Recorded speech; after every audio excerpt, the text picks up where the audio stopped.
E aí vem uma lista de adjetivos do que eles serão. E quando a gente vai lendo aquilo, você pensa, não pode estar falando de crente, tem que ser não crente. Nem a gente quer imaginar que possa sequer ser o crente. Porque diz, os seres humanos serão egoístas, avarentos, orgulhosos, arrogantes, blasfemadores, desobedientes aos pais, ingratos, ímpios, sem afeição natural, implacáveis, caluniadores, sem domínio de si, cruéis, inimigos do bem, traidores, atrevidos, convencidos. Ele vai falar no final do verso 4. Mais amigos dos prazeres do que amigos de Deus. Salmo 16:11 diz, tu me farás ver os caminhos da vida. Na tua presença, a plenitude de alegria. À tua direita, há delícias perpetuamente. Vou pedir, se não for muito, a gentileza de você repetir esse texto comigo. Desde garoto aprendi que algumas coisas nos ajudam a memorizar, né, as escrituras. Uma delas é repetir o que está escrito. Então, se você puder, diga comigo. Tu me farás ver os caminhos da vida. Na tua presença, a plenitude de alegria. À tua direita, há delícias perpetuamente. Glória a Deus. Pai, nós oramos e clamamos que o teu Espírito se mova não apenas nesse ambiente, como tem feito desde o início da reunião, mas de uma maneira especial no íntimo de cada um de nós. Nós oramos por entendimento espiritual, por revelação da tua palavra. Nós oramos pela ação sobrenatural que a acompanha, de despertamento, de, ó Deus, mais do que encorajamento, de despertamento da fé, de despertamento espiritual. Nós oramos que de fato o Senhor encontre em nós lugar de correspondência. E que, como o Senhor falou por boca do profeta Isaías, que a tua palavra cumpra o propósito pelo qual tem sido liberada nessa noite. Nós te damos desde já honra, glória e louvor, pela certeza de que o Senhor fará algo singular, com aplicação personalizada dentro de cada um de nós. Bendizemos o teu nome, oramos em nome de Jesus. Amém. Bom, quando o salmista Davi começa a afirmar, tu me farás ver os caminhos da vida, a pergunta é, o que significa a expressão os caminhos da vida? Caminho é um trilho que te leva a algum lugar. Essa expressão, normalmente empregada na Bíblia, né, fala, principalmente quando ele está dizendo, tu me farás ver algo que evidentemente não é percebido de forma natural, né, espontânea, senão não haveria necessidade da intervenção de Deus. Mas quando ele está dizendo, tu me farás ver os caminhos da vida, ele está dizendo que Deus nos criou para seguir um determinado curso. Isso está relacionado àquilo que nós podemos classificar de plano, de propósito de Deus. Qual o propósito de Deus para mim e para você, para a nossa existência como um todo? O apóstolo Paulo pregando em Atenas, o maior palco da filosofia do mundo dos seus dias. Eu brinco que talvez nenhum outro lugar do mundo tivesse tanta gente por metro quadrado fazendo os mesmos questionamentos existenciais básicos. Quem eu sou, de onde eu vim, para onde eu vou. Para essa gente sedenta de resposta. Paulo diz em Atos 17, 26 e 27, que Deus de um só homem, uma clara referência a Adão, ele fez todas as tribos e raças dos homens. E aí ele entra com o indicativo de propósito. Para quê? Para que o buscassem. Eu e você existimos para buscar a Deus. Se esse é o propósito primário da nossa existência, os caminhos da vida precisam nos levar a Deus. E quando ele diz isso, tu me farás ver os caminhos da vida, ele imediatamente acrescenta, na tua presença, porque é para lá que esses caminhos levam, a plenitude de alegria, não apenas alegria, plenitude, a mais cheia, completa medida de alegria e realização pode ser encontrada num único lugar e nenhum outro, no lugar que a Bíblia classifica como a presença de Deus. E ele não trata essa alegria apenas como um sentimento etéreo, vago, subjetivo, mas ele traduz isso numa linguagem que aponta para deleites. E diz, na tua destra ou à sua direita, há delícias perpetuamente. E eu quero conversar com você justamente sobre essa questão dos caminhos da vida que nos conduzem à presença de Deus, onde há plenitude e alegria, onde há deleite eterno. Há um tempo atrás, eu estava me questionando, quando Adão e Eva foram criados por Deus antes da queda, eles tinham perfeita comunhão com Deus. Não havia nada atrapalhando esse relacionamento. Ou seja, eles tinham acesso à plenitude de alegria. Mas ainda assim, Deus não se opôs a que eles tivessem acesso a outras formas de alegria. Por exemplo, quando Deus olha para o homem e diz, não é bom que o homem esteja só, e coloca em execução o plano eterno do casamento, e diz, vou presentear o homem com uma auxiliadora, com uma ajudadora. Deus estava oferecendo a Adão uma outra forma de deleite, que não seria experimentado na presença dele. E Deus não só não se opôs a isso, como também disponibilizou, ofereceu. Eu brinco que quando Deus fez comida, Ele não fez pensando só em nutrição, Ele também pensou em deleite. Senão não nos teria dado paladar. E alguns de nós temos superpoderes no paladar. Eu brinco que Ele podia ter feito uma fruta só, com uma única cor, cheiro, textura, tamanho, né, sabor, e que tivesse todos os nutrientes. E a gente comeria a mesma coisa o resto da vida. Ia ser um tédio, mas a sobrevivência estaria garantida. Mas não, Ele caprichou. Ele fez toda forma de frutos, tamanhos, cheiros, sabores, texturas, frutas sazonais. Você não vê a hora da estação voltar para ter acesso. E todas essas coisas nós vemos Deus acrescentando certos deleites, que eu vou chamar de inferiores, e não tratando eles como um problema. Aliás, essa distinção pode ser vista quando em João 15:11, Jesus diz, para que a minha alegria esteja em vós, e a vossa alegria seja completa.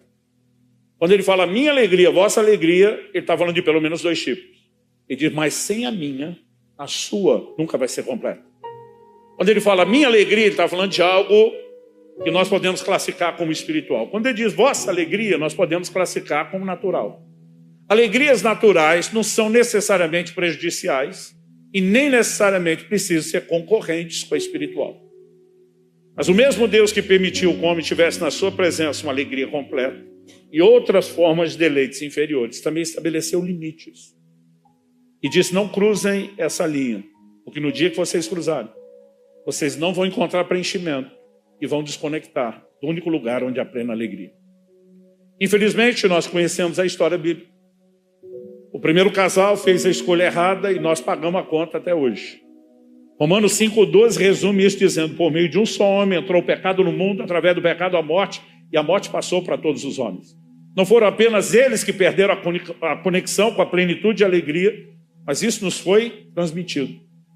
No entanto, Deus, ao longo das Escrituras, vai apontando cada vez com mais clareza para a obra de restauração, de redenção, que aconteceria por meio de Jesus. Davi é chamado pelo próprio Cristo de profeta. É mencionado no Novo Testamento como alguém que fala pelo Espírito de Deus. E ele começa a ter vislumbres proféticos da redenção e começa a dizer, tu me farás ver os caminhos da vida. Na tua presença, o lugar que nós desconectamos, mas vamos voltar para lá. A plenitude de alegria. A sua destra há delícias perpétuas. E esse homem começa a vislumbrar a redenção. Ele também entrou num patamar de relacionamento com Deus, limitado, se comparado ao que Adão tinha antes da queda, mas diferenciado do que as pessoas tinham não só na sua geração, mas durante toda a antiga aliança. Ele é o único homem chamado por Deus, não por si mesmo, de um homem segundo o coração de Deus. Não porque fosse perfeito, que a Bíblia sustenta que não era, mas porque era alguém fascinado pela presença de Deus. No Salmo 27:4 ele diz uma coisa, pedi ao Senhor e a buscarei, que eu possa habitar no seu santuário todos os dias da minha vida. Porque Davi está com encrenca, problema, precisa de ajuda, ele diz não, para contemplar sua formosura, para meditar no seu santo templo. Ele está dizendo, eu quero estudar Deus, eu quero conhecer Deus, seus atributos, sua beleza. E esse homem é apaixonado por Deus, um adorador incomum, acima da média, consegue em algum momento também cruzar os limites do proibido. E vai justamente para esse mesmo terreno que Adão e Eva foram. E ao cruzar a linha, nós conhecemos a história de como ele peca, não só o adultério com Batseba, mas o homicídio cometido contra Urias para tentar encobrir o primeiro pecado. E esse tipo de coisa me faz perguntar como gente como Adão e Eva, que tiveram acesso a essa plenitude de alegria na presença de Deus, troca isso por algo inferior. Como Davi, um dos gigantes do Antigo Testamento, que está vislumbrando a redenção e provando algo único e singular em Deus, consegue fazer o mesmo tipo de troca estúpida, com o perdão da palavra. Porque essa é a classificação fria, né, o adjetivo que isso merece. Mas eu comecei a me questionar não apenas como é que eles fizeram isso. Eu comecei a me questionar, será que isso é exclusividade deles? Ou que pode acontecer comigo, com você? A verdade é que o Novo Testamento faz inúmeras, recorrentes advertências de que pode acontecer comigo, com você. Hebreus 3,12, tenham cuidado, irmãos, para que nenhum de vocês tenha um coração mau e descrente que o leve a se afastar do Deus vivo. Só pode se afastar quem primeiro se aproximou. Só pode se distanciar quem primeiro esteve perto. Então aqui ele está falando de um retrocesso. No verso seguinte, o 13, ele diz, pelo contrário, que é o contrário de se afastar, de maneira de ser juntinho, ou como dizem os mineiros do interior, agarrado nele. Pelo contrário, animem uns aos outros todos os dias, durante o tempo que se chama hoje, a fim de que nenhum de vocês seja endurecido pelo engano do pecado. Ou seja, potencialmente qualquer um de nós corre o risco de ser endurecido pelo engano do pecado. E a gente tem que ter determinados cuidados. Isso tudo tem me levado a questionar com bastante frequência como se perde a sensibilidade para com Deus. E esse questionamento não é porque eu desejo perdê-la, é justamente para que possa pegar o caminho contrário, o inverso. Talvez o melhor questionamento seria como se evita esse processo, de modo a preservar a sensibilidade do relacionamento com Deus e não perdê-la. Alguns assuntos que depois de uma certa idade, tempo de ministério, eles vão chamar mais a sua atenção. Honestamente, depois de 31 anos pastoreando, o coração dói demais em ver tanta gente fazendo esse tipo de troca ao longo da caminhada. De alguma forma a gente fica se questionando, nós não advertimos o suficiente, nós não orientamos o suficiente. Mas o fato é que nos últimos anos Deus tem gerado em mim um forte encargo de falar mais sobre essas coisas. Há 2 anos atrás, 2 anos e alguns meses atrás, eu estava numa conferência com um grande homem de Deus no Brasil, na minha opinião, dos grandes gigantes espirituais da nossa nação. E eu não consegui esconder dele que eu estava num período de jejum prolongado. Porque quando eu estava chegando na conferência, ele me mandou uma mensagem dizendo, olha, alguém vai te buscar no aeroporto, vai te levar para o restaurante para que você possa almoçar conosco, os outros preletores vão estar todos reunidos. Falei, pastorzão, fico feliz demais de ir para o restaurante, encontrar vocês, aproveitar o tempo de mesa. Eu falei, deixa eu só te avisar antes para não criar um constrangimento, eu não vou comer hoje, não. Aí ele falou, não, entendi. Então fala o seguinte, vai para o hotel, à noite a gente se encontra e a gente janta junto. Eu falei, então, é que à noite eu também não vou estar comendo. Ele, entendi, me perdoa. Então amanhã no café da manhã, eu falei, pastor, para o senhor não tentar de refeição em refeição esses 3 dias, eu não vou comer nenhum dia. Ele falou, não, agora entendi, tudo bem. Então, quando nos encontramos depois, ele me aborda e disse, Subirá, honestamente, você é uma das pessoas que eu conheço que mais jejum. Ele falou, eu tenho um problema de gastrite, eu nunca fiz mais de um dia de jejum na minha vida. Eu nem posso ir além disso. E ele falou assim, eu fico impressionado com quanto você vem se dedicando ao jejum, em especial aos jejuns prolongados. Ele falou, você se incomodaria de conversar sobre o assunto? Eu falei, de jeito nenhum, pastor. Ele falou, gostaria de fazer algumas perguntas, mas porque ele falou da dificuldade dele de jejum prolongado, a primeira coisa que passou na minha cabeça, ele quer conversar sobre a fisiologia, dinâmica de funcionamento do jejum. Mas ele olha para mim e faz uma pergunta direta, que honestamente ninguém nunca tinha me feito. E diz o que tem te levado com tanta frequência, paixão, recorrência e determinação a esses jejuns. O que te move a isso? Eu falei, pastorzão, se o senhor me perguntasse isso aos 18 anos de idade, que aos 18 eu já fazia de 3 a 7 dias de jejum quase todo mês, eu falei, minha resposta para o senhor seria a fome pelo sobrenatural. Eu queria ver o poder de Deus. Eu não queria ver um ministério construído na força do braço. Eu queria ver o sobrenatural. E eu posso te garantir que isso é uma ferramenta de acesso ao sobrenatural. Mas honestamente, na última década eu falei para ele, minha percepção do jejum mudou muito. E hoje o acesso ao sobrenatural, para mim, é um bom efeito colateral. Mas nem de longe eu colocaria como meu propósito. E foi então, vá logo no assunto, o que te move hoje. E foi no momento que eu dei a resposta para ele que eu percebi que eu nunca tinha formulado isso com clareza antes. Mas naquele momento, em poucos segundos refletindo sobre o assunto, eu consegui definir para ele minha busca e minha motivação com a seguinte frase. Eu falei, a capacidade de perceber os deleites espirituais. Ele fez uma cara interessada e me disse, me fale mais sobre isso. Eu falei, pastorzão, para eu te falar de uma coisa espiritual, eu vou começar com a natural. Quando você entra num período de jejum prolongado, depois de alguns dias, seu corpo está limpo, seu paladar passa por uma limpeza que não é só a desintoxicação do corpo, a falta daquela enxurrada de sabores diferentes. Eu sei que seu paladar vai ficando muito acurado. Falei, quem faz jejum prolongado discorda de uma afirmação que muita gente faz. Pessoas costumam dizer que água não tem gosto, não tem sabor. Quem jejua discorda, tem muito sabor. Normalmente imperceptível no dia a dia, mas quando você está com o paladar acurado, a diferença é enorme. Meu médico exige, ele me acompanha desses jejuns desde o início, há vários anos, e ele exige que eu não apenas beba muita água e me mantenha bem hidratado, mas ele diz, olha, nem considere, durante o seu jejum, ficar bebendo água com pH inferior ao 7. Ele diz que você precisa de água alcalina.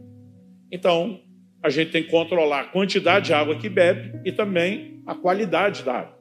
O problema é que quanto mais alto o pH da água, normalmente mais salobra vai ficando o gosto da água.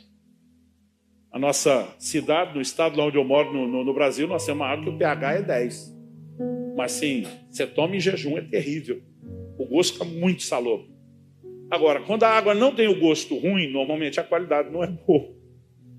Então, para resolver as duas coisas, seja a qualidade ou o sabor, a maioria das pessoas que faz jejum prolongado, usa a mesma técnica. Bota um pouco de limão na água. Se o pH já está bom, não precisa do limão, mas ajuda no sabor. Se o pH está ruim, o limão alcaliniza e melhora, sobe o pH da água. Então, de uma forma ou de outra, ele é um recurso incrível. Eu falei, eu estou te contando isso porque uns dias atrás, nesse mesmo jejum, eu saí com outro grupo de pastores depois de uma conferência e nós fomos para o almoço. E alguém falou, subirá, vá para o hotel que você não está comendo. E eu, na hora, bati direto. Né? Falei, eu não estou comendo, mas isso não precisa me obrigar a ficar fora da comunhão, do tempo de mesa, do que vocês vão compartilhar. Aí ele falou assim para mim, mas a gente fica constrangido. E eu fui meio grosseiro, falei, o problema é seu. Só que a hora que eu vi o jeito que eu falei, pensei, não falei com amor, não falei do jeito que Arthur falaria. Aí meio para compensar, eu fiz uma brincadeira já na hora, para mostrar que eu não estava tão sério, nem tão raivoso. E eu falei, mas fica tranquilo, porque hoje vai ser banquete. O cara, como banquete? Está em jejum, não está? Falei, não, mas é que hoje eu vou tomar água com gás, com limão espremido. Para quem está em jejum, isso é banquete. Todo mundo riu. Então, quando chegou lá, a primeira coisa que eu fiz foi pedir a tal da água com gás e o limão espremido. E quando o garçom trouxe, ele não trouxe. Normalmente, no Brasil, ele serve aquele copinho pequeno que a gente chama de pinga, né? Com meio limão ou um limão espremido. Esse dia ele traz um copo grande, cheio até a boca. Eu olhei e falei, não, acho que ele não entendeu. Ele deve ter achado que eu queria limonada.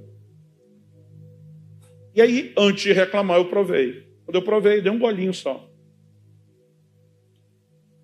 E falei, tá doce. Chamei o garçom, falei, amigo, eu acho que eu não me expliquei direito, ou você mesmo que não me entendeu. Eu não queria limonada, eu só queria limão espremido. Pô, mas isso é limão espremido. Eu falei, impossível, tá doce.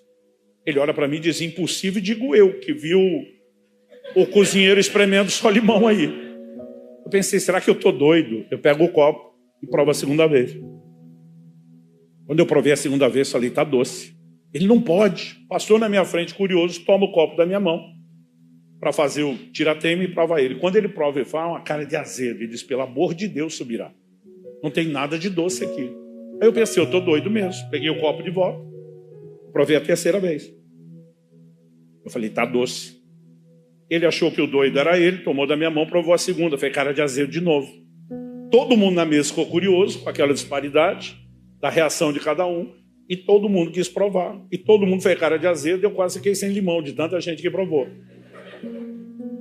Foi só depois de muita confusão, todo mundo me chamando de doido, que eu lembrei. Foi o jejum. Eu conseguia perceber a frutose, o açúcar natural do limão, que ninguém conseguia perceber. E eu falei, pastor, isso que o jejum faz no natural ilustra o que tem acontecido comigo no plano espiritual. Às vezes eu estou com a Bíblia aberta e a pergunta é, isso sempre foi doce desse jeito? E eu é que não percebia? Às vezes, em momentos de oração e adoração, a pergunta de novo: isso sempre foi doce desse jeito? E eu é que não percebia? O foco da minha mensagem hoje não é o jejum, mas eu estou introduzindo isso não só como exemplo.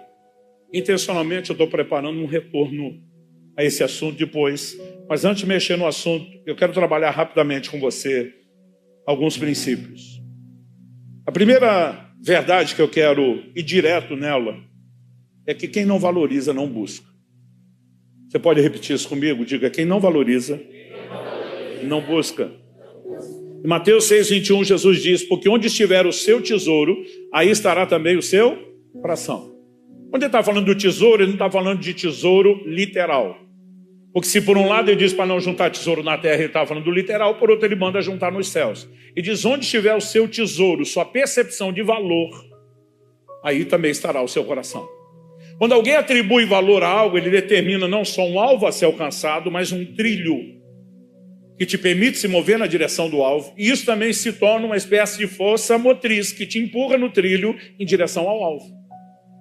Então, quando alguém me diz: não tenho tempo para algo, eu penso: o que lhe falta não é tempo, é percepção de importância.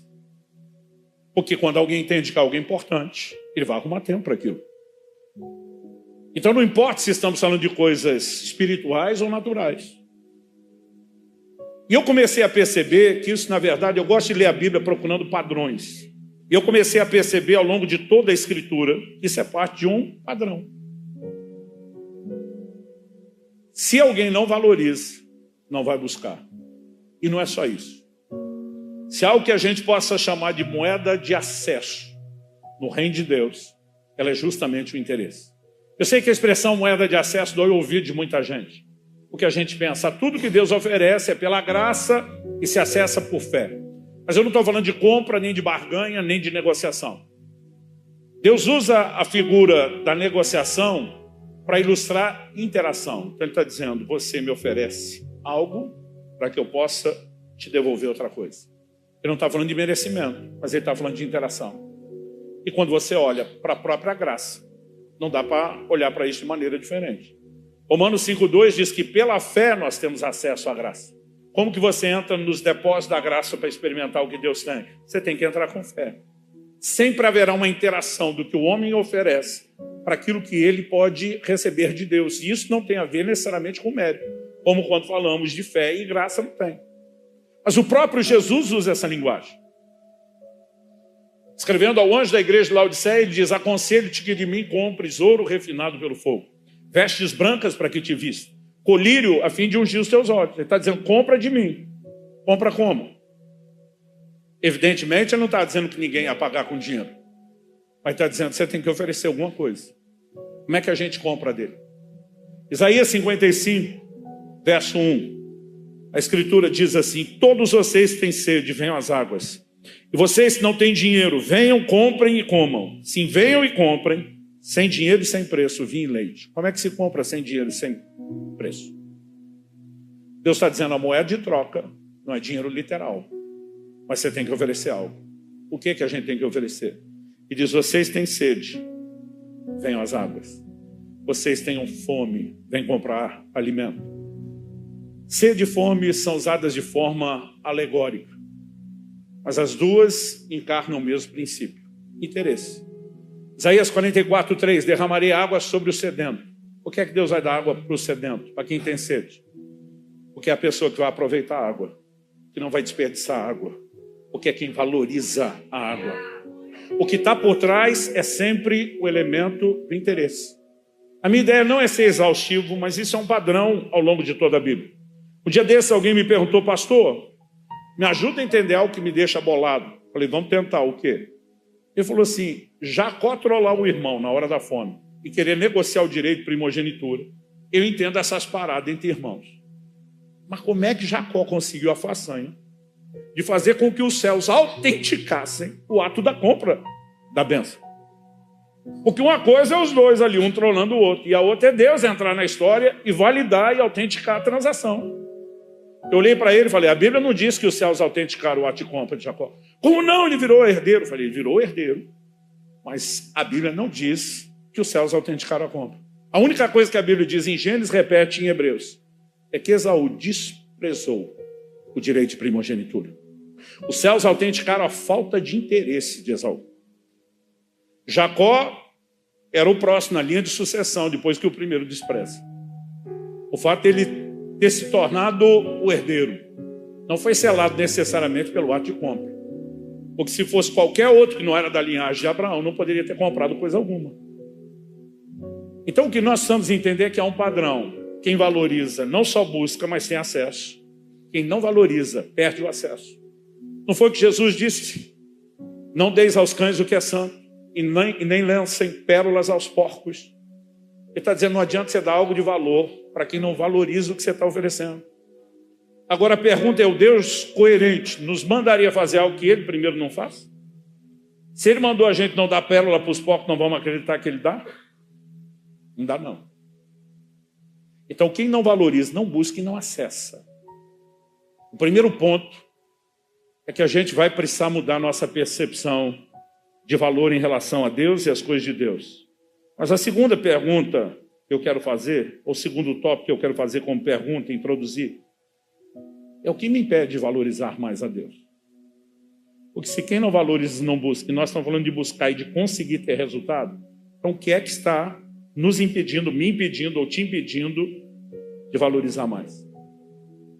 E eu diria para você de cara, que algo que é uma tecla que o próprio Jesus bateu muito no seu ensino, é que a valorização de outras coisas em detrimento do valor de Deus é uma das coisas que mais nos prejudica.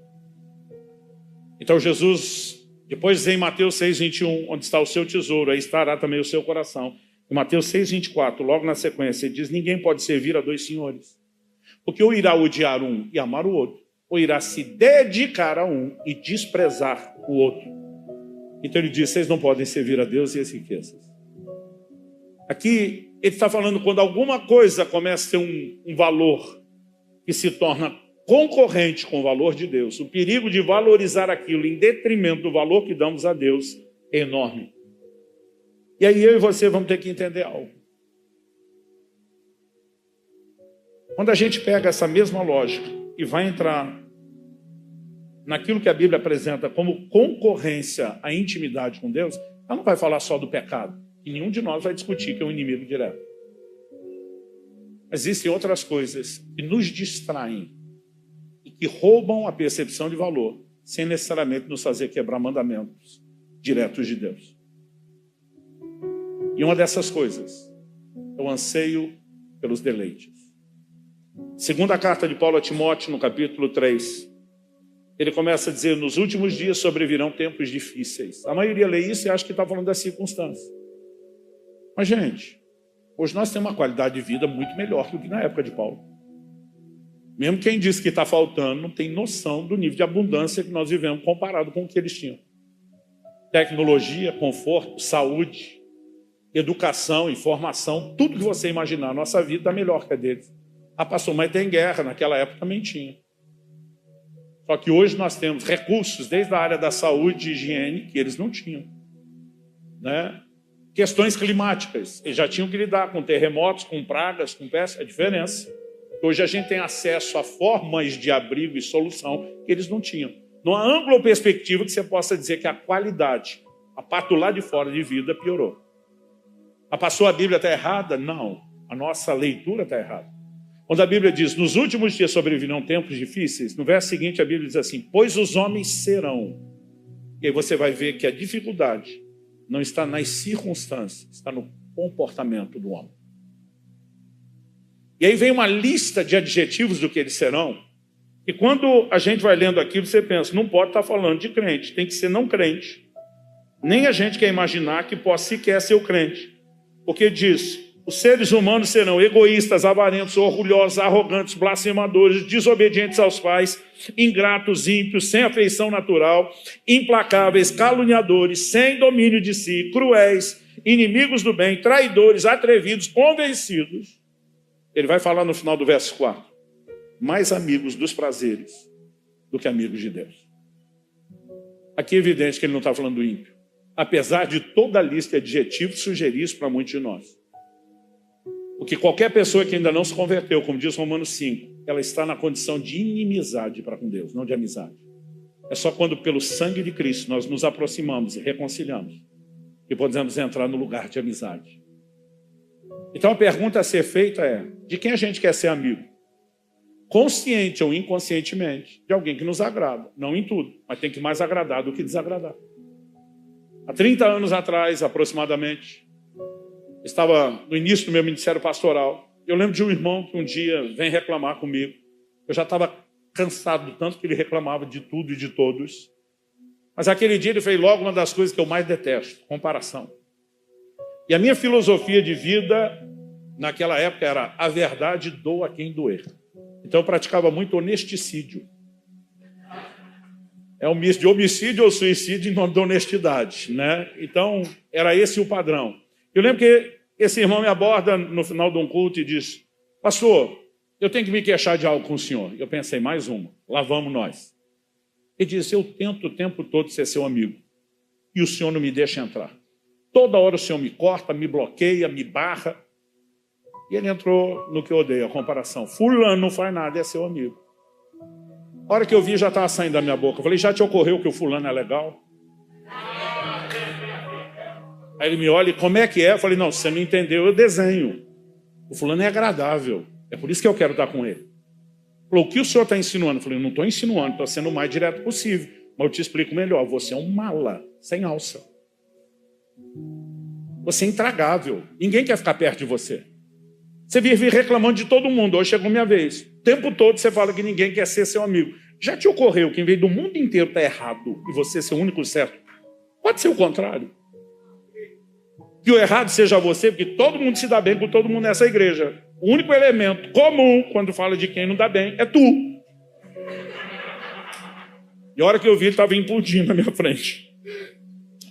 Um dia desse alguém perguntou: pastor, hoje, com toda a maturidade, o senhor falaria a mesma coisa? Eu falei: de um outro jeito. Mas que eu continuo crendo na mesma verdade, eu continuo. Você não quer ser amigo de alguém que te desagrada. A pessoa não precisa agradar em tudo, mas tem que ser mais agradável do que desagradável, gente. Senão nós não queremos estar perto. Então, se normalmente nós queremos ser amigo de quem mais agrada, como é que alguém que já foi mais amigo de Deus, agora se torna mais amigo dos prazeres? O que passou a encontrar aprazimento, se deixar ser mais agradável aqui do que já foi do lado de lá. E a pergunta é: como essa sedução acontece?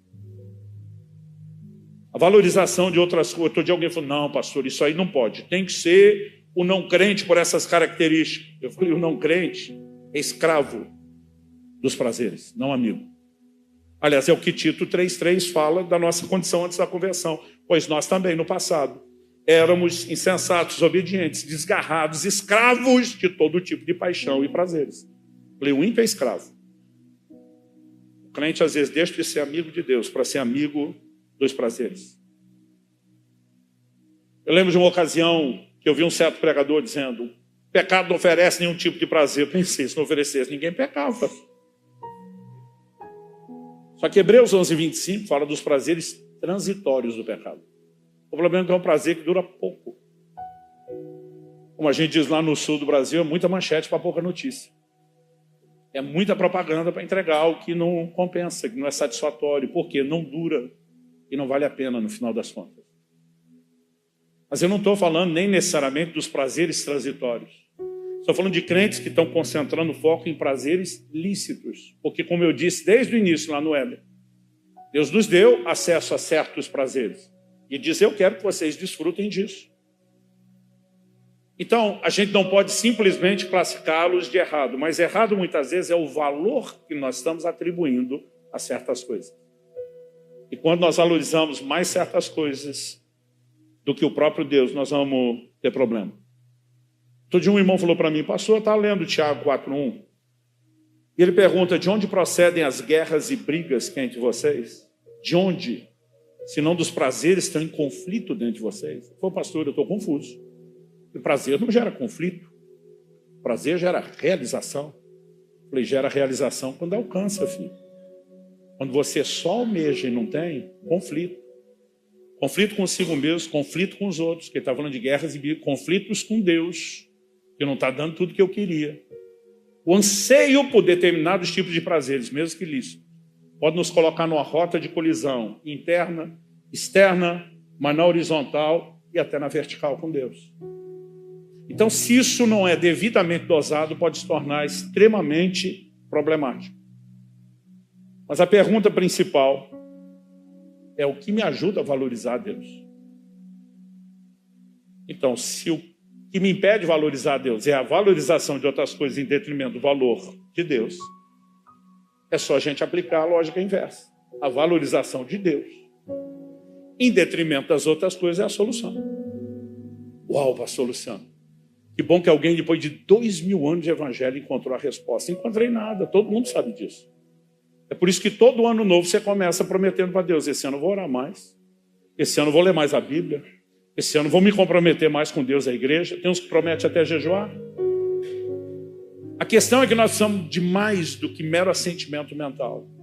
E aí eu quero voltar no Salmo 16:11. Tu me farás ver os caminhos da vida. Sem revelação, não adianta ter um assentimento mental de que Deus é mais importante. O que nós precisamos é entrar num modo onde os olhos se abram, onde haja descoberta. Mas pastor, se é Deus que me faz ver, então isso é só com Ele. Eu falei, se depender só dele, todo mundo era crente no nível máximo. O que o texto está dizendo é que sem Ele a gente não consegue, mas não que dependa só dele. Então a pergunta é: algo que eu e você podemos fazer que ajude nisso? O que Paulo diz em Filipenses 3, versos 7 e 8. O que para mim era lucro, isso considerei perda por causa de Cristo. Na verdade, considero tudo como perda, por causa da sublimidade do conhecimento de Cristo Jesus, meu Senhor. Por causa dele, perdi todas as coisas e as considero como lixo para ganhar a Cristo. Ele não está falando só de pecado, ele diz todas as coisas.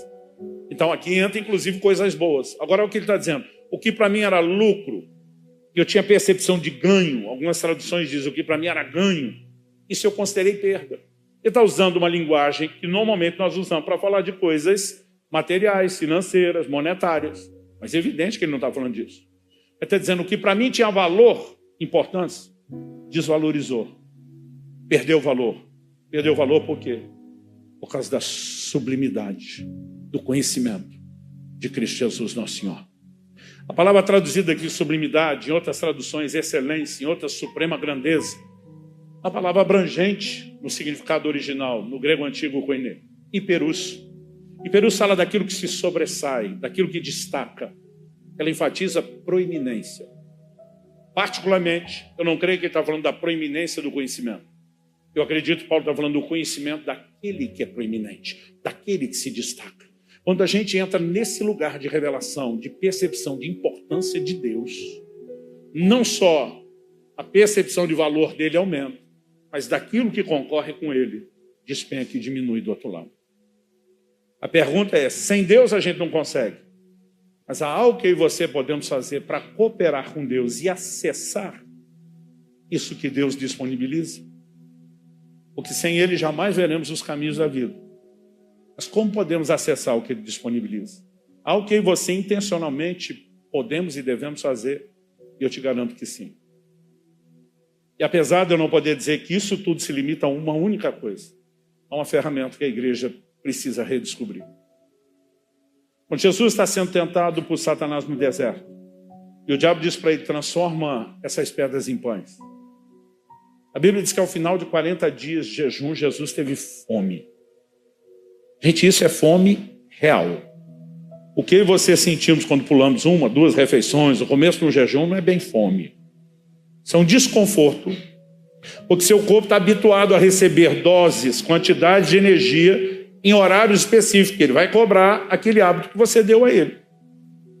Tanto que uma pessoa come uma vez por dia e se habitua a isso, ela não vai sentir fome antes disso.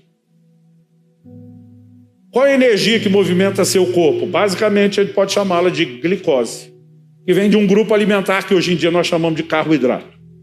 Se você parou de comer e não está entrando energia, onde é que seu corpo vai buscar energia? Numa fonte alternativa. Glicogênio.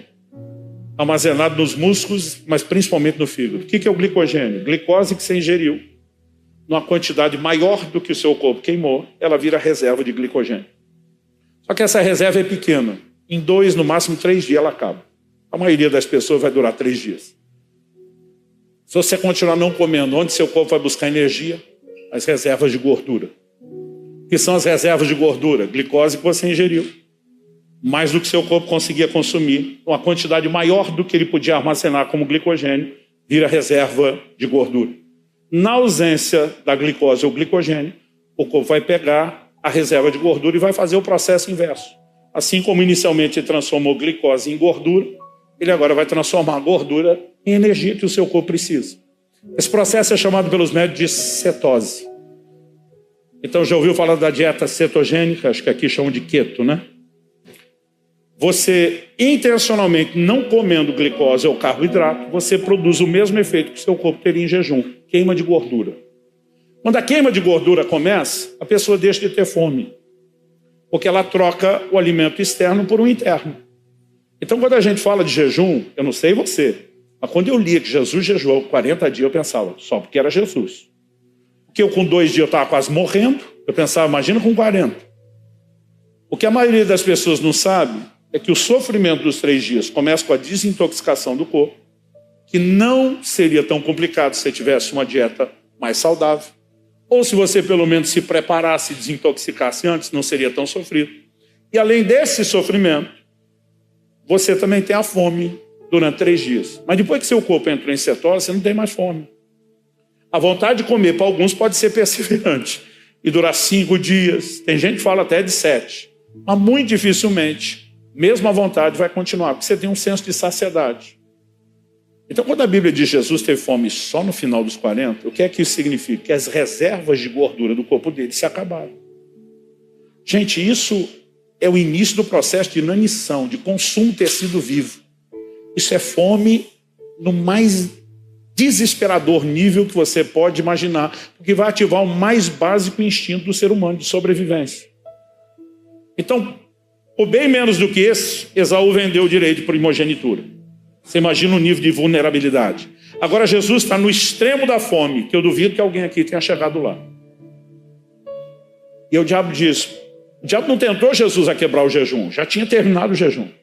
A tentação era acesso rápido à comida. E para isso, ele teria que agir como Deus e não como homem. Nessa hora de desespero, Jesus diz, nem só de pão viverá o homem, mas de toda a palavra que sai da boca de Deus. O que ele está dizendo? Eu tenho uma fome maior pelo que é espiritual do que o próprio desespero por comida. Agora, o ponto não é só esse. Jesus cita logo Deuteronômio 8,3, que Mateus 4,4 é uma citação de Deuteronômio 8,3. Foi algo que um dia Deus me chamou a atenção e diz, vai meditar no texto que foi citado por Jesus. E eu voltei lá para Deuteronômio 8,3, eu quero que você abra lá comigo.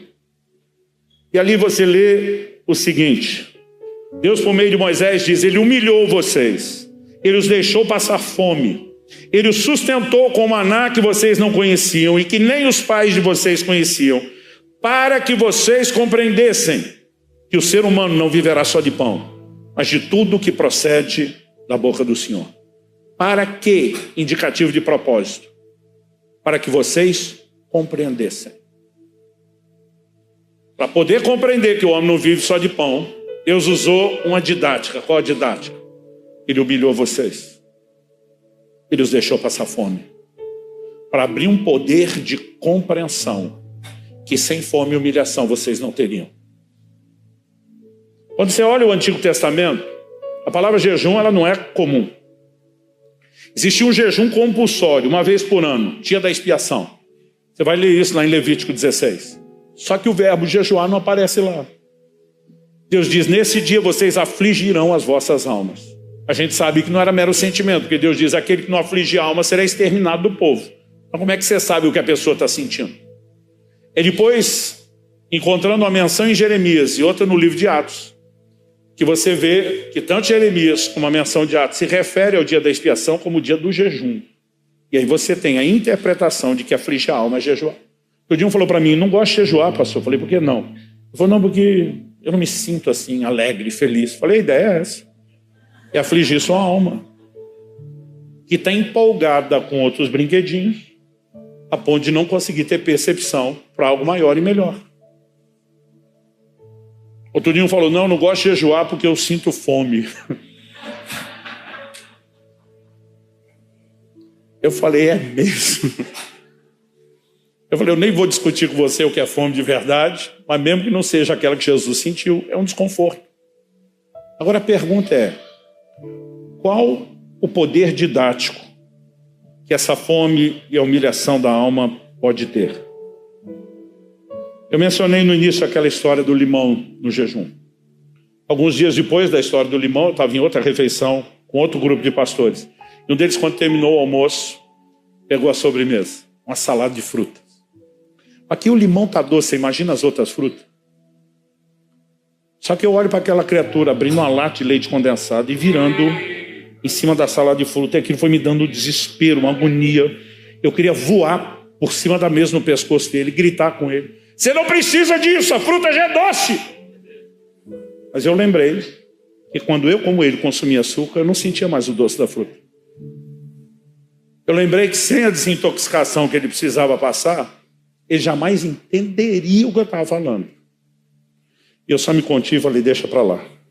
Ele precisa da experiência dele para descobrir o que é que ele está trocando. Aonde eu quero chegar com isso? Quando Deus propõe uma experiência de abstinência, qual a razão disso? A maior parte dos crentes não jejua. E do pouco que jejua, jejua errado. Você vê os caras falando assim, tem que pagar o preço, tem que sacrificar. Gente, o jejum não é uma moeda de troca, não tem nada a ver com mérito. Senão ele seria uma contradição da fé que acessa a graça.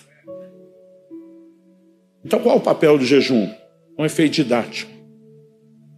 A palavra jejum, usada no Novo Testamento, é a palavra grega nestil. Ne é uma palavra composta. Ne é um prefixo de negação, estil é comer.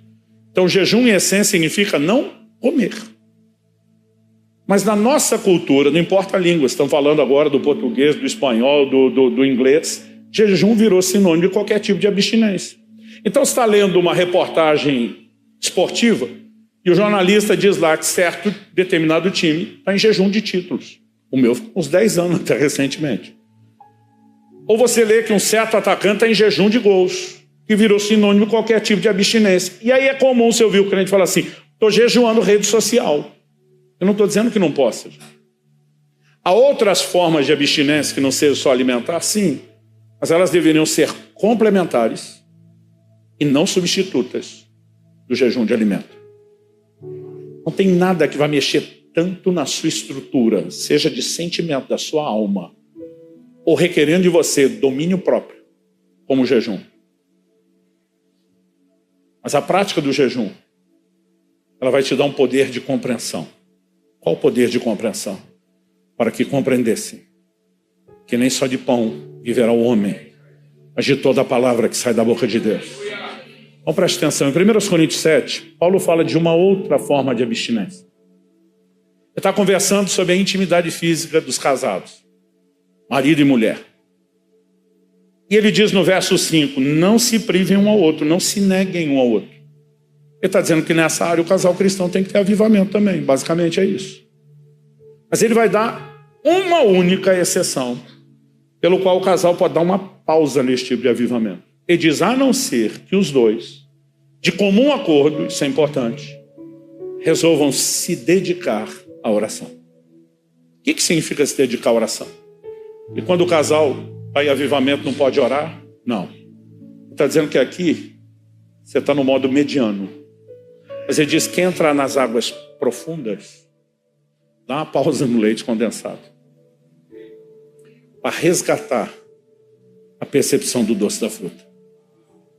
Dá uma pausa em deleites inferiores, promovidos por Deus desde o Éden. Casamento, comida. Dá uma pausa nisso. Para resgatar a percepção de deleites superiores. O jejum tem me levado nos últimos anos a uma capacidade de perceber deleites espirituais que eu não consigo te descrever. Em agosto do ano passado, eu estava no final de um período desses de 40 dias, que eu tenho feito 2 vezes ao ano, já com uma certa frequência. A verdade era a madrugada do 39º dia. Acordei de madrugada, pisando no banheiro e arrependido de ter bebido tanta água antes de ir para a cama. O sono do final do jejum é um sono muito profundo. Parece que o corpo entra num modo de defesa. Eu ainda treino. Dos 8 jejuns de 40 dias fiz até agora, 6 foram treinando. Não estou falando de treino fofo não, gente. Estou falando de 2, 3 horas de treino.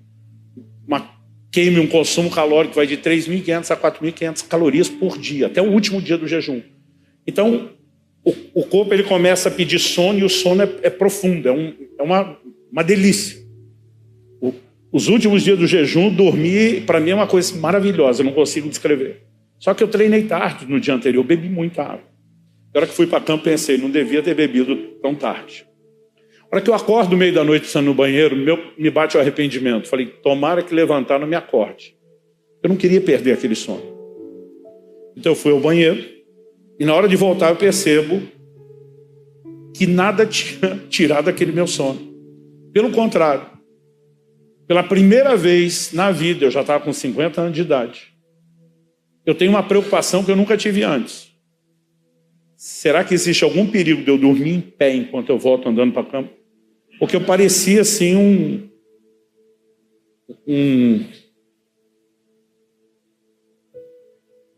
fugiu o nome daqueles caras que são zumbi. É que eu não assisto essas coisas, eu sou crente. E eu precisava perguntar para quem... Tô brincando. Parecia um zumbi de sono. E eu estava realmente preocupado, no escuro. Falei, se eu dormir e cair aqui, como é que vai ser? Então, eu lembro que eu voltei assim, meio que aflito com aquele medo, não durma antes. E a hora que eu me joguei na cama, eu pensei, a hora que encostar a cabeça no travesseiro, não dá 3 segundos, eu voltei a dormir. Porque eu estava assim, quase desmaiando de sono. E a hora que eu encosto a cabeça no travesseiro, algo dentro de mim. Não parecia nada sobrenatural, espetacular, nem extraordinário. Parecia uma autossugestão. Algo dentro de mim. Por que você não ora um pouco? Eu pensei, eu não quero orar, eu quero dormir. Um dia desse alguém, misericórdia. Eu falei, misericórdia tu. 40 dias orando, jejuando, não pode dormir de noite. Já orava de dia, não pode nem dormir à noite. Naquele momento eu não queria orar, eu queria dormir. Então a primeira coisa que eu pensei, isso não vem de mim. Eu não quero orar, eu quero dormir. Mas eu penso, não vem de mim, veio de onde? Eu pensei, se não é interno, é externo, é do reino espiritual. Por eliminatória, eu pensei, também não é o Satanás. Ele não é doido de me convidar para orar. Então eu chego a uma conclusão, porque não é nada convincente, espetacular. Eu penso, será que é Deus me chamando? Aí a cabeça diz, não deve ser. Mas eu digo, e se for?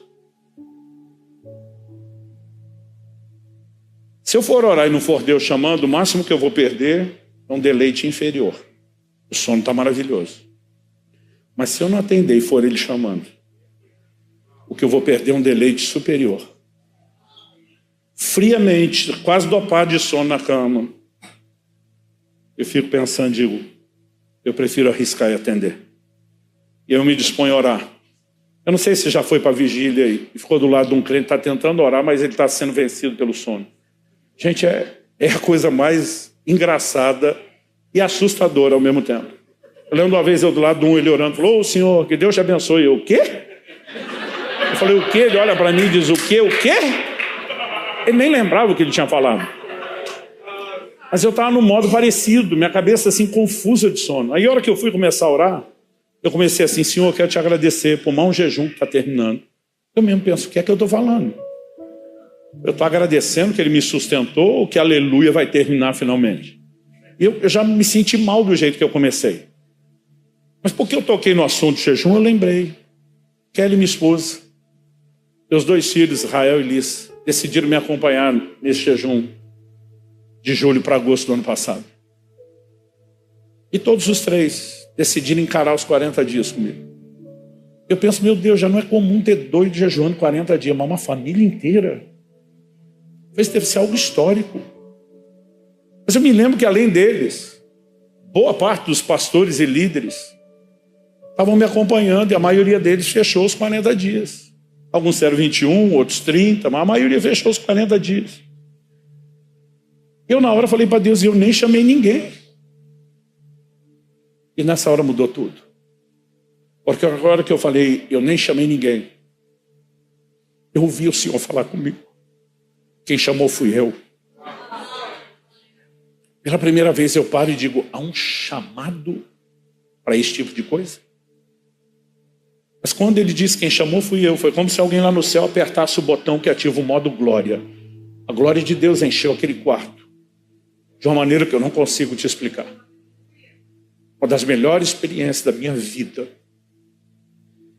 No dia seguinte vou conversar com Kelly, minha esposa, e falo: amor, você sabe, não tem ninguém que eu ame nessa terra como você. Ela, aleluia.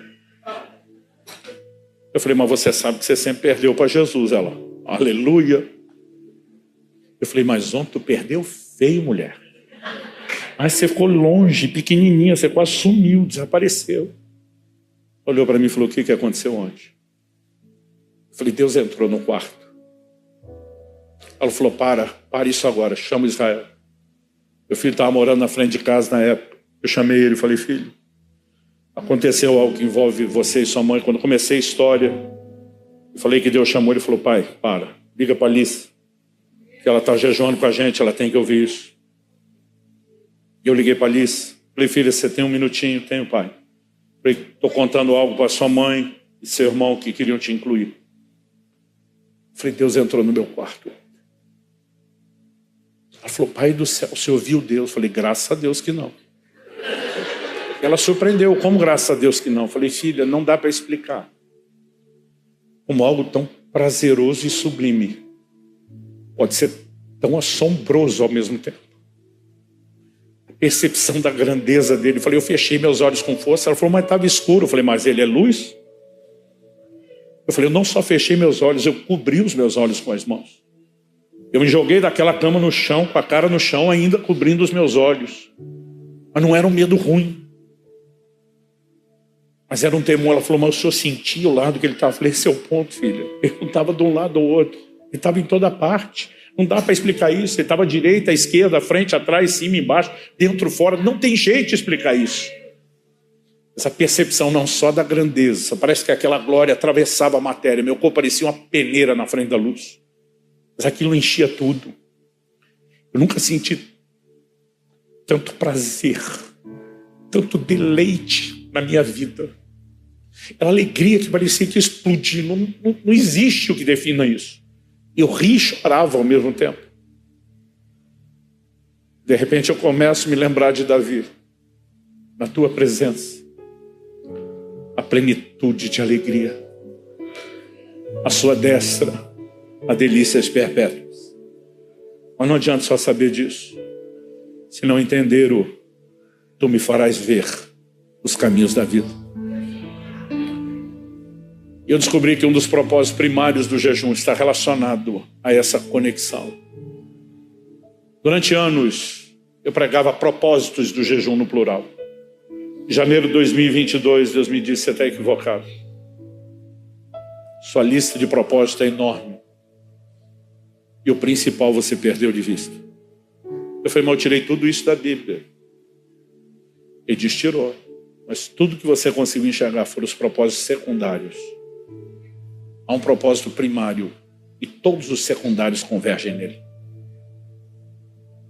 Propósitos secundários: jejum em tempos de aflição, como de Josafá, buscando proteção, como de Esdras, orando por gente enferma, como o de Davi no Salmo 35:5, intercedendo, Daniel, jejum de arrependimento, dia da expiação, estava tudo lá. O Senhor me disse: todos eles. Consagração, como dos nazireus. O Senhor me disse: todos eles convergem num único propósito primário. E eu percebi que até aquele dia eu nunca tinha entendido o propósito primário do jejum. Qual o propósito primário do jejum? Buscar a Deus. Daniel capítulo 9, verso 3. E diz: voltei o rosto ao Senhor para o buscar, com oração, súplicas e jejum. Buscar a Deus. Joel 2,12. Voltem-se a mim de todo o coração, isso com jejuns. Por que eu estou falando isso? Porque muitos de nós já jejuamos por vários propósitos secundários. Mas a pergunta é: a gente precisa de um propósito secundário para buscar a Deus? Eu preciso ter que me arrepender? Eu preciso estar diante de uma aflição? Ou eu posso mirar direto no primário? Eu vou jejuar apenas porque eu quero buscá-lo. Apenas porque eu quero algo dele. Esses dias alguém falou para mim: está jejuando tanto porque quer chamar a atenção de Deus. Eu falei: não, é porque ele chamou a minha atenção. Eu quero mais dele. E de repente Deus começa a me fazer enxergar o que eu nunca tinha percebido. Lucas 2:37. A Bíblia fala de uma profetisa chamada Ana. E a Bíblia diz que ela adorava noite e dia com jejuns e oração. Ela não fala, a Bíblia não fala de aflição, não fala de necessidade, não fala de problema. Diz que ela jejuava noite e dia com orações para adorar e ministrar ao Senhor. Atos 13, liderança da igreja em Antioquia, enquanto eles estavam adorando o Senhor e jejuando. Não há mais perseguição na igreja, nem em Jerusalém, Judéia. O que dizer em Antioquia? Mas nesse momento, a Bíblia diz que estão reunidos simplesmente para ministrar, adorar o Senhor. O que esse tipo de jejum tem diferente? É só você olhar o elemento comum dos dois relatos. Ana era uma profetisa, profética. Ela tem uma percepção sobre quem é Jesus, quando ninguém nos seus dias praticamente está tendo isso. Quando você vai para Atos 13, o mesmo ambiente de percepção está lá. Enquanto eles jejuavam e ministravam ao Senhor, disse o Espírito Santo. E o maior movimento missionário da história da igreja está para nascer esse ambiente de conexão com Deus. E Deus começou a falar comigo. Você pode não apenas experimentar deleites. Você pode entrar num lugar de sintonia com o profético, com a voz de Deus. Eu não posso te descrever tudo que eu tenho vivido nos últimos anos. Mas além de deleite, eu nunca tive tanto direcionamento claro de Deus. Eu nunca tive tanta resposta de Deus. E eu não consigo estar vivendo isso tudo e guardar sobra. Eu faço pelo menos 2 desses jejuns por ano. E meu médico ainda diz, tudo é novo para a gente, eu tenho medo de te liberar a fazer mais. Mas esse ano talvez eu ainda vá bater um 3º. Porque eu tenho encontrado algo nesse lugar. Eu falo para minha esposa, vai me dando desespero. Tem hora que parece que eu não consigo esperar o tempo do outro. Eu quero esse deleite. Eu quero esse lugar nele. E eu não estou dizendo que você tem que sair fazendo o que eu estou fazendo depois de uma vida inteira jejuando. Cada um de nós deveria fazer mais do que está fazendo. Porque há uma ferramenta didática para que vocês compreendessem. Que quando ela começa a ser ativada, quem jejua testemunha as mesmas coisas. As coisas materiais perdem absurdo, inexplicavelmente o seu valor. O coração fica blindado contra a ofensa. As pessoas não conseguem te ferir. O centro de gravidade de quem jejua muda. O centro de gravidade da terra puxa para baixo. O centro de gravidade do reino de Deus suga a gente para cima. Alguns dias depois dessa experiência, com esse prazer em Deus, minha esposa olha para mim e fala, eu te conheço, você está em crise. Eu falei, estou em crise. Ela falou, por quê? Eu falei, amor, a gente passou a vida inteira querendo tanta coisa que a gente não podia. Ela falou, é verdade. Eu falei, nos últimos anos Deus mudou nossa sorte. A gente está colhendo o que plantou a vida inteira. Eu falei, mas agora que a gente pode, eu não quero mais. Ela falou, isso não é sinal de maturidade? Eu falei, espero que sim, porque senão a gente está se sabotando. Ela falou, então qual é a crise? A crise é porque é que nós perdemos muito tempo querendo essas coisas.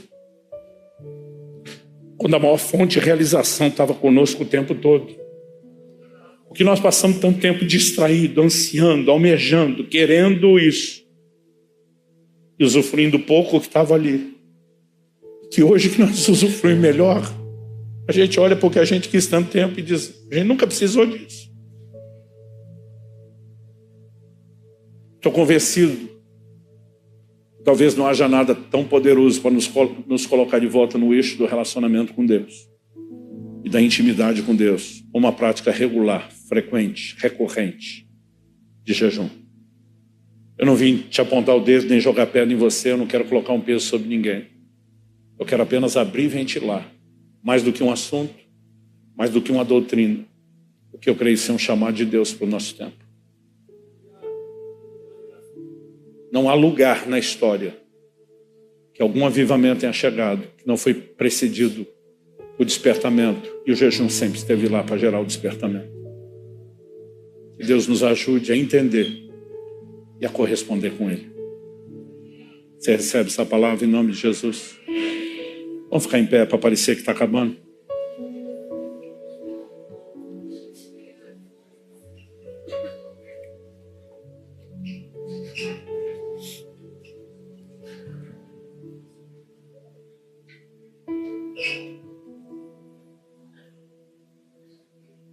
Há um perfume, há uma doçura nesse ambiente desde o início. Ela faz vibrar uma nota no meu espírito que me dá aquele desespero por Ele.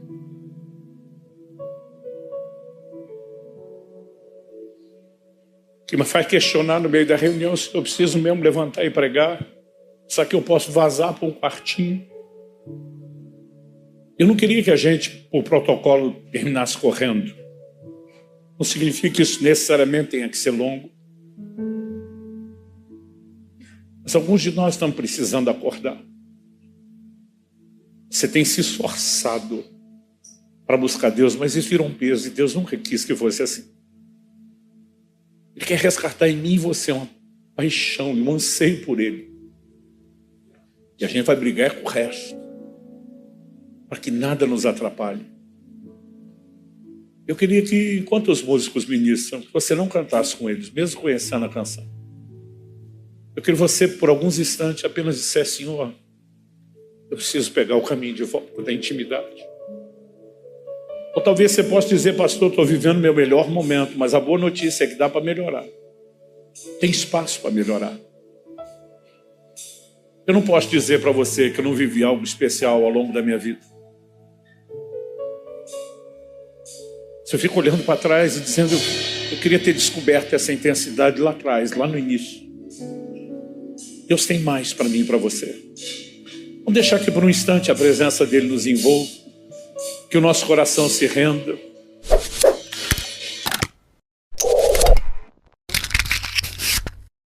Confira esta outra linda pregação, que pode tocar seu coração e inspirar sua fé.